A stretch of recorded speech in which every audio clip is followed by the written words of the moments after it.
Price the Lord. ലൂക്കോസിൻ്റെ സുവിശേഷം 19-ാം അധ്യായം 42-ാം വാക്യത്തിൽ നാം വായിച്ചു നോക്കുമ്പോൾ യേശുവിൻ്റെ ചുറ്റും നിന്ന പുരുഷാരത്തെ നോക്കിക്കൊണ്ട് കർത്താവ് പറയുന്ന ഒരു പ്രധാനപ്പെട്ട ഒരു വാചകമുണ്ട്, ഒരു വാക്യം, ഒരു ആഹ്വാനം. അതിങ്ങനെയാണ് വായിക്കുന്നത്: ഈ നാളിൽ നിൻ്റെ സമാധാനത്തിനുള്ളത് നീയും അറിഞ്ഞിരുന്നു എങ്കിൽ കൊള്ളായിരുന്നു, ഇപ്പോഴോ അത് നിൻ്റെ കണ്ണിന് മറഞ്ഞിരിക്കുന്നു. ദൈവത്തിന് സ്തോത്രം. കർത്താവ് ഇത് പറയുവാൻ ഉളവാക്കിയ ഒരു കാരണം, ആ ജെറുസലേം പട്ടണത്തോട് അടുത്തപ്പോൾ കഴുതപ്പുറത്തിരുന്നു കൊണ്ട് കർത്താവ് പറഞ്ഞ വാക്യമാണ്. ആ പട്ടണത്തെ നോക്കി പ്രശംസിക്കുകയും ആ പട്ടണത്തിൻ്റെ മനോഹാരിതകളിൽ അങ്ങ് മനം നിറഞ്ഞും സന്തോഷിച്ചും ഉൾക്കൊണ്ടും കൊണ്ട് അതിൻ്റെ മനോഹാരിതകളെ എണ്ണി അവരുടെ ദിവസങ്ങളെ പാഴാക്കി കളയുന്ന ഒരു കൂട്ടം യഹൂദന്മാരോട്, പരീശന്മാരോട് കർത്താവിനുള്ളതായ ഒരു ആഹ്വാനം, ഒരു മുന്നറിയിപ്പ്, ഒരു പ്രവചനം എന്താണെന്നറിയാമോ? നിൻ്റെ സമാധാനത്തിനുള്ളത്, അല്ലയോ പട്ടണമേ, നിൻ്റെ സമാധാനത്തിനുള്ളത് നീയും അറിഞ്ഞിരുന്നു എങ്കിൽ കൊള്ളാമായിരുന്നു. ഏതാനും ദിവസങ്ങൾക്കുള്ളിൽ നിൻ്റെ മേൽ വരുന്നതായ ദൈവത്തിൻ്റെ ന്യായവിധി നിന്നെയും നിന്നിലുള്ള നിൻ്റെ മക്കളെയും നിലത്ത് തള്ളിയിട്ട് നിങ്ങൾ കല്ലിന്മേൽ കല്ല് ശേഷിപ്പിക്കാതിരിക്കുന്ന കാലം നിനക്ക് വരും. ദൈവത്തിന് സ്തോത്രം. ഒരു വലിയ പട്ടണത്തോട് ആധുനികമായ സകല ആധുനികതകളും നിറഞ്ഞു നിൽക്കുന്ന യെരുശലേം പട്ടണത്തെ കണ്ടുകൊണ്ട് കർത്താവ് പറയുന്ന ഒരു വാചകമാണ്. അതിനു മുമ്പ് കർത്താവിൻ്റെ ശിഷ്യന്മാർ യേശുവിൻ്റെ പുറകെ നടന്ന് അവരിങ്ങനെ ഉച്ചത്തിൽ പറയുകയുണ്ടായി: കർത്താവിൻ്റെ നാമത്തിൽ വരുന്ന രാജാവ് വാഴ്ത്തപ്പെട്ടവൻ, സ്വർഗത്തിൽ സമാധാനവും അത്യുന്നതങ്ങളിൽ മഹത്വവും എന്ന് പറഞ്ഞു. കർത്താവിനെ രാജാവാക്കിക്കൊണ്ട് അവൻ്റെ രാജ്യത്വത്തെ കണ്ടുകൊണ്ട് ആ രാജാവിനെയും കൊണ്ട് യെരുശലേം പട്ടണത്തിലേക്ക് ഇറങ്ങിച്ചെല്ലുന്നതായ, പ്രവേശിക്കുന്നതായ ഒരു കൂട്ടം ശിഷ്യന്മാരെ കണ്ടുകൊണ്ട് അസൂയപ്പുണ്ട്, മനസ്സിൽ കോപം നിറഞ്ഞ് പരീശന്മാർ യേശുവിനോട് പറഞ്ഞു: ഗുരു, നിൻ്റെ ശിഷ്യന്മാരെ വിലക്കണം. ദൈവത്തിന് സ്തോത്രം. ആ ശിഷ്യന്മാർക്ക് യെരുശലേം പട്ടണത്തെ വാഴുവാനിരിക്കുന്നതായ ഒരു രാജാവിനെ അവർക്ക് മനസ്സിൽ ഉൾക്കൊള്ളുവാൻ കഴിഞ്ഞു. പക്ഷെങ്കിൽ പരീശന്മാർക്ക് കഴിഞ്ഞില്ല. നോക്കൂ, നമ്മുടെ ജീവിതത്തിൽ നമുക്ക് ചുറ്റിനും ദൈവം ഒരുപാട് സമാധാനം കൊണ്ടുവന്നിട്ടുണ്ട്. നമുക്ക് തരാനാ, മറ്റാർക്കും കൊടുക്കുവാനല്ല, നമ്മൾ അവകാശമാക്കുവാൻ. നമ്മളത് കർത്താവിൻ്റെ ഇന്ന് ചോദിച്ച് വാങ്ങിച്ച് നമ്മിലേക്ക് അത് പ്രവേശനം ചെയ്യിക്കും. നമ്മളത് ഉൾക്കൊള്ളും, നമ്മളതിനെ അംഗീകരിക്കും, അതിനെ ആലിംഗനം ചെയ്യും എന്നൊക്കെ വിചാരിച്ചും കൊണ്ടാണ് കർത്താവ് സ്വർഗത്തിൽ നിന്നും സമാധാനം ഭൂമിയിലേക്ക് കൊണ്ടുവന്നത്.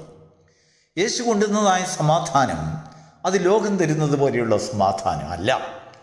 ആ ലോകത്തിന് ഒരു സമാധാനം എന്ന് പറയുന്നത് സാമ്പത്തികവും അല്ലെങ്കിൽ ആധുനികരുമായിട്ടുള്ള ചില ആഡംബരങ്ങൾ കൊണ്ടും സുഖലോലുപമായിട്ടുള്ള ഒരു ജീവനത്തിൻ്റെ ആ പ്രതാപത്തിൻ്റെ ആ ചില വാഗ്ദാനങ്ങൾ കൊണ്ട് മാത്രമാണ് നമുക്ക് സമാധാനം തരുവാൻ ആഗ്രഹിക്കുന്നത്.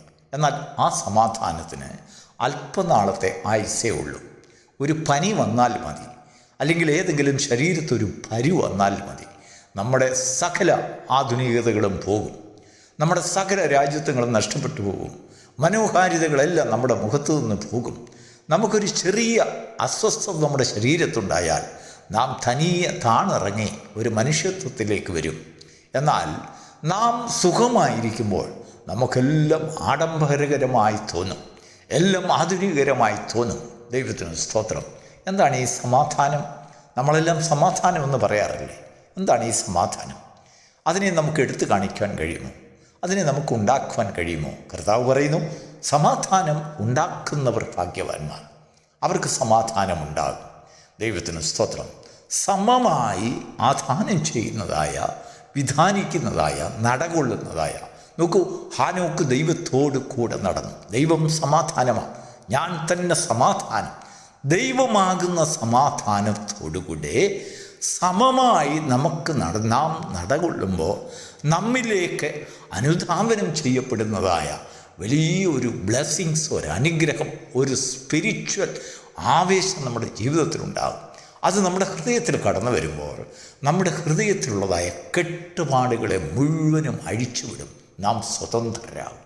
ദൈവത്തിന് സ്തോത്രം. അതിനു മുമ്പ് നമ്മുടെ ജീവിതത്തിൽ അനേക വിലക്കുകളുടെ പ്രമാണങ്ങൾ കൊണ്ട് അരുത് അരുത് അരുതെന്ന് പറയുന്നതായ അനേകം വിലക്കുകൾ കൊണ്ട് നമ്മെ വിറങ്ങലിപ്പിച്ച് നമ്മുടെ ജീവിതത്തിൽ സ്വാതന്ത്ര്യം എന്താണെന്നറിയാതെ നാം ദൈവത്തോടുകൂടെ നടക്കുവാൻ, ചലിക്കുവാൻ നമ്മെ അനുവദിക്കാതെ ദിവസം തോറും നമ്മുടെ നാവുകളെ കെട്ടുന്ന, നമ്മുടെ മനസ്സിനെ കെട്ടുന്ന, നമ്മുടെ ആത്മാവിനെ കെട്ടുന്ന, ശരീരത്തിനെ കെട്ടിമുറുക്കുന്നതായ അനേക ചിന്താമണ്ഡലങ്ങളുണ്ട്. എന്നാൽ ദൈവികമായ സമാധാനം നമ്മുടെ ഹൃദയത്തിലേക്ക് കടന്നു വരുമ്പോൾ ദൈവത്തോടു കൂടെ നാം സമമായി നടക്കുവാൻ ഉള്ളതായ ഒരു ചിത്തത കൈവരിക്കുമ്പോൾ നമ്മിൽ ഇതാ ദൈവത്തിൻ്റെ സമാധാനം കടന്നു വരികയായി. ആ സമാധാനം നമ്മളിൽ കടന്നു വരുമ്പോൾ വലിയൊരു അണ പൊട്ടി ഒഴുകുന്നത് പോലെ നമ്മുടെ ഹൃദയത്തിൽ സന്തോഷമുണ്ടാകും. നാം എവിടെയോ ഒരു വലിയ പട്ടണത്തിൽ ചെന്നെത്തിയ, അല്ലെങ്കിൽ വലിയൊരു കൊള്ള കണ്ടുകിട്ടിയതുപോലെ നമ്മുടെ ജീവിതത്തിലെ തടസ്സങ്ങളെ എല്ലാം മാറി നമ്മുടെ മുൻപിൽ തുറന്നു കിടക്കുന്ന വിശാലമായ വാതിലുകളെ നമുക്ക് കാണുവാൻ കഴിയും. നമ്മിൽ അവൻ വിശാലത വരുത്തുന്നു. ഒരു സമാധാനമുള്ള ഹൃദയത്തിന് വിശാലതയുണ്ട്. അവൻ്റെ ഹൃദയത്തിൽ വിലക്കുകളില്ല. അവൻ്റെ ഹൃദയത്തിൽ എപ്പോഴും സന്തോഷമുണ്ട്. സാഹചര്യങ്ങൾ അവന് പ്രതികൂലമായി ചിലപ്പോൾ വീശിയേക്കാം. മരണം വരെയും ചിലപ്പോൾ അവന് നേരിടേണ്ടി വന്നേക്കാം. പാടുകളും ദുരിതങ്ങളും വന്നേക്കാം. അതും സമാധാനവുമായി ബന്ധമില്ല. എന്നാൽ അവൻ്റെ ആത്മാവ് സ്വതന്ത്രമായി കഴിയുമ്പോൾ ഈ ശരീരത്തിലും ഈ ഭൗമിക ജീവിതത്തിലും ഉണ്ടാകുന്നതായ സകല പ്രതികൂലങ്ങളെയും അതിജീവിക്കുവാനുള്ള വിശാലമായ ഒരു നടത്തിപ്പ് അവൻ്റെ ഹൃദയത്തിൽ വരും. ഒരാവേശം, അവൻ്റെ ഹൃദയത്തിൽ ഒരു പ്രത്യാശയുണ്ട്.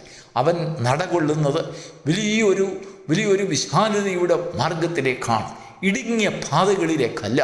അവൻ എന്നെ വിശാലതയിലേക്ക് കൊണ്ടുവന്നുള്ളതായ ഒരു ധാരണ അവൻ്റെ ഹൃദയത്തിലുണ്ടാകുന്നു. അവൻ്റെ ആത്മാവിന് സ്വാതന്ത്ര്യമുണ്ടാകും. അവൻ്റെ ആത്മാവിന് ഒരു പുതിയ ഭാഷയുണ്ടാകും. അവൻ ആരോടൊക്കെയോ സംസാരിക്കുന്നതായി തോന്നും. ഇതാണ് സമാധാനം. ദൈവത്തെ കാണുവാൻ പ്രതികൂലങ്ങളുടെ മധ്യത്തിൽ, അല്ലെങ്കിൽ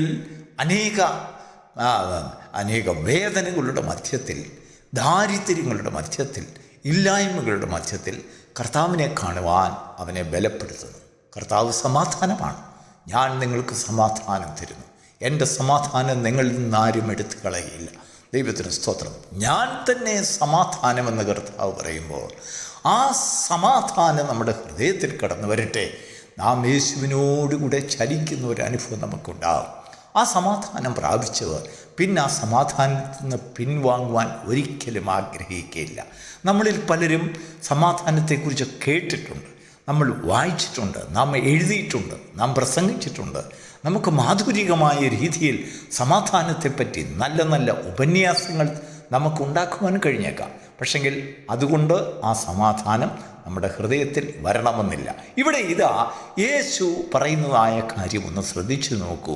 ഈ നാളിൽ ഈ സൂര്യൻ അസ്തമിക്കുന്നതിന് മുൻപ്, ഈ അസ്തമാനത്തെ നീ കാണുന്നതിന് മുൻപ്, ഈ സൂര്യൻ്റെ ശോഭ നിൻ്റെ മേൽ തെളിഞ്ഞു നിൽക്കുമ്പോൾ തന്നെ ഈ നാളിൽ നിൻ്റെ സമാധാനത്തിനുള്ളത് നീ അറിഞ്ഞിരിക്കണം. ദൈവത്തിന് സ്തോത്രം. ആ സമാധാനം നീ അറിയുമ്പോൾ എന്താണ് സംഭവിക്കുന്നത് അറിയാം. നിൻ്റെ കാഴ്ചപ്പാടിന് വ്യത്യാസമുണ്ടാകുന്നു. അത് നിൻ്റെ കുഞ്ഞുങ്ങളും തലമുറയും കടന്നു പോയേക്കാവുന്നതായ പ്രതികൂല സാഹചര്യങ്ങളെക്കുറിച്ച് നിനക്കൊരു വെളിപ്പാടുണ്ടാകും, ഒരു ദർശനമുണ്ടാകും. നിൻ്റെ സന്തതികളെക്കുറിച്ച്, തലമുറകളെക്കുറിച്ച്, വിശ്വാസ ജീവിതത്തിലെ സന്തതികളെക്കുറിച്ച്, ഭൗമിക ജീവിതത്തിലെ സന്തതികളെക്കുറിച്ച് മാത്രമല്ല, ആത്മീക സന്തതികളെക്കുറിച്ചും നമുക്ക് വലിയൊരു ദൃശ്യമുണ്ടാകും. നമ്മുടെ ദൃഷ്ടി പ്രകാശിപ്പിക്കപ്പെടുകയാണ്. എന്താണ് ദൃശ്യമെന്ന് പറഞ്ഞാൽ, ശത്രു ഏത് സൈഡിൽ നിന്നാണ് ആക്രമിക്കുവാൻ പോകുന്നതെന്നുള്ളതായ ഒരു വ്യക്തമായ കാഴ്ചപ്പാട്. അതിനുവേണ്ടി നാം നമ്മെ തന്നെ ഒന്ന് പ്രിപ്പയർ ചെയ്യും. നമ്മുടെ ശരീരത്തിന് കേടുവരാതിരിക്കുന്ന പ്രിപ്പറേഷനല്ല, ആത്മാവിന് കേടുവരാതിരിക്കേണ്ടതിന്, നിൻ്റെ സമാധാനം നിന്നിൽ നിന്ന് എടുത്തു കളയാതിരിക്കുവാൻ നീ തന്നെ അതിനെ സൂക്ഷിക്കുന്ന ഒരു വലിയൊരു കോട്ടമതിൽ നീ തന്നെ അത് ഉണ്ടാക്കി തീർക്കും. അതാണ് സമാധാനത്തിൻ്റെ വലിയൊരു പ്രവൃത്തി മണ്ഡലം. ദൈവത്തിന് സ്തോത്രം. കർത്താവ് പറയുന്നു, നിന്നെക്കുറിച്ച് മാത്രമല്ല, നിൻ്റെ സന്തതികളെക്കുറിച്ച്, നിൻ്റെ തലമുറകളെക്കുറിച്ച്, നിൻ്റെ വിശ്വാസിഗണങ്ങളെക്കുറിച്ച്, നിൻ്റെ സഭയെക്കുറിച്ച്, സഹോദരവർഗങ്ങളെക്കുറിച്ച്, നിൻ്റെ ആരാധനയെക്കുറിച്ച്, നിൻ്റെ ഭക്തിയെക്കുറിച്ചുള്ള, നിൻ്റെ ജീവനത്തെക്കുറിച്ച്, നിൻ്റെ കുടുംബത്തെക്കുറിച്ച്, നിൻ്റെ കുടുംബ ബന്ധങ്ങളെക്കുറിച്ച്, നിൻ്റെ ജീവിതത്തിലെ സന്തോഷവശങ്ങളെക്കുറിച്ച്, ദുഃഖങ്ങളെക്കുറിച്ച്, ഇതിനെക്കുറിച്ചെല്ലാം വലിയൊരു ദർശനം നമ്മുടെ ജീവിതത്തിൽ ഉണ്ടാകുമ്പോൾ നോക്കൂ, അവയ്ക്ക് വിരോധമായി അതിനെ ഇല്ലായ്മ ചെയ്യുവാൻ നിനക്ക് നേരെ പുറപ്പെടുന്നതായ ശക്തികളെക്കുറിച്ചും അവൻ്റെ അമ്പുകളെക്കുറിച്ചും അവൻ്റെ ഉപകരണങ്ങളെക്കുറിച്ചും അവൻ നിനക്കെതിരായി ഉപയോഗിക്കുന്ന ആയുധങ്ങളെക്കുറിച്ചൊക്കെ നല്ല ഒരു ധാരണയുണ്ടാകും.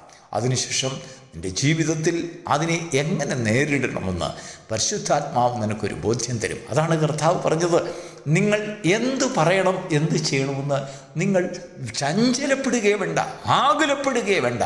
ആ സമയത്ത് പരിശുദ്ധാത്മാവ് നിങ്ങളുടെ ഹൃദയത്തിൽ തരും. എന്ന് പറഞ്ഞാൽ നീ മുറ്റുമായി പരിശുദ്ധാത്മാവിൽ നീ നിയന്ത്രിതനായി ഓടുന്നതായ ഒരു ജീവിതം. പ്രിയപ്പെട്ട ദൈവത്തിൻ്റെ മക്കളെ, ദൈവത്തിൻ്റെ ആത്മാവും നമ്മുടെ മുൻപിൽ കടന്നു വരുവാൻ പോകുന്നതായ ഘോരമായ ദിവസങ്ങളെക്കുറിച്ചുള്ള ഒരു മുന്നറിയിപ്പും കൂടെ ഈ വചനത്തിൽ ഒളിച്ചു വച്ചിരിക്കുകയാണ്. ദൈവത്തിന് സ്തോത്രം.